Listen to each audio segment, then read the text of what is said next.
Novel محبت سے خدا تک کا سفر، تحریر مہوش صدیق، قسط نمبر 39۔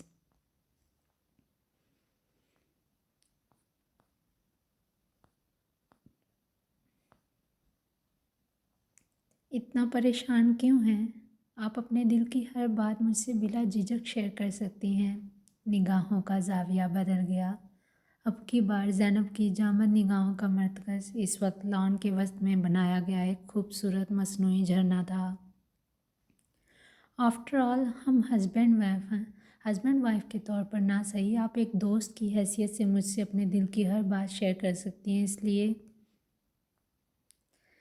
اذلان زینب کا رخ اپنی طرف موڑے جذبات سے چور لہجے میں گویا ہوا۔ اذلان، میں کچھ دیر اکیلے رہنا چاہتی ہوں۔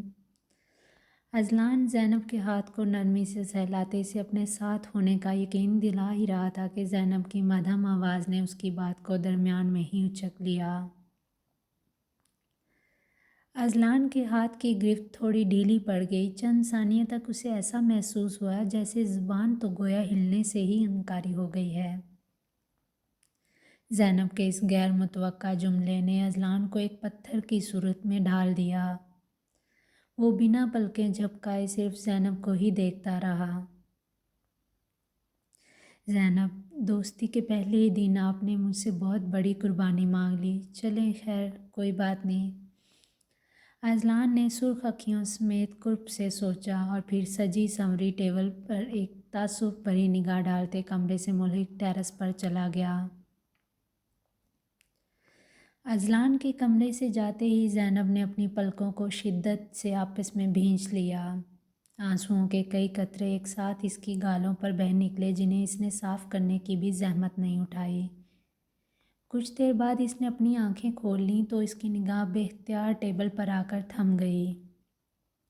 وہاں موجود کھانے کی ہر ڈش زینب کی پسند کا منہ بولتا ثبوت تھی۔ درجن سے زائد روشن شمعیں ٹیبل کی خوبصورتی کو مزید چار چاند لگا رہی تھیں۔ میز کے آس پاس 2 کرسیاں تھیں جن کی پشت کو رنگا رنگ غباروں سے سجایا گیا۔ سینٹر میں ایک آئس کریم کیک تھا جسے سرخ جیلی کا استعمال کرتے ہوئے زینی اور اذلان کی شادی کی ایک خوبصورت تصویر کے ساتھ مزین کیا گیا۔ اس کے اطراف چند ریپ کیے ہوئے گفٹس موجود تھے۔ یہ سب دیکھتے زینی کو وہ منظر عکس بن کر لہراتا دکھائی دیا جب وہ عبیرہ کی مہندی کے فنکشن میں اذلان کے ساتھ کھڑی صوفیہ کے سامنے ایک من گھڑت کہانی بنا کر پیش کر رہی تھی۔ اذلان نے ان ساری باتوں کو ذہن میں رکھتے آج کا سرپرائز ڈنر پلان کیا تھا۔ ایک ایک چیز کو دیکھنے کے بعد زینی کی آنکھوں میں آنسوؤں کا سیلاب امڈ آیا۔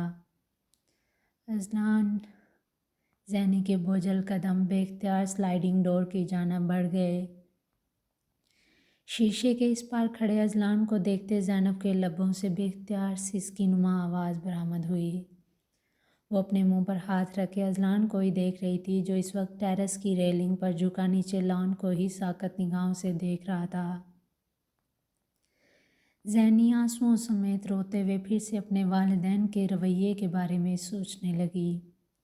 شکر کرو اس رب کا جس نے روح تک پہنچے درد کو کوئی زبان نہیں دی۔ سوچو، اگر تم اپنے لفظوں سے کسی کو گھائل کرتے اور پھر تمہیں اس کی آہ و بکا بھی سننے کو ملتی تو یقیناً تمہارے کانوں کے پردے پھٹ جاتے۔ اب وہ ٹیبل کی سائڈ سے گزرتی پھر سے کھڑکی کے پاس جا کر کھڑی ہو گئی۔ ان کی نگاہیں منظر تو ایک ہی دیکھ رہی تھیں مگر مقام دونوں کا الگ تھا۔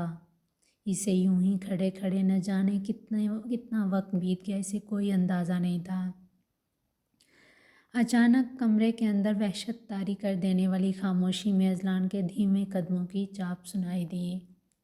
وہ چاہ کر بھی اپنا رخ واپس نہ موڑ سکی۔ اسے اپنے رویے پر اچھی خاصی شرمندگی ہو رہی تھی مگر وہ کیا کرتی، آج خود پر بیتنے والی اس غمگین گھڑی نے اس سے اس کی ساری حسیات چھین لی تھیں۔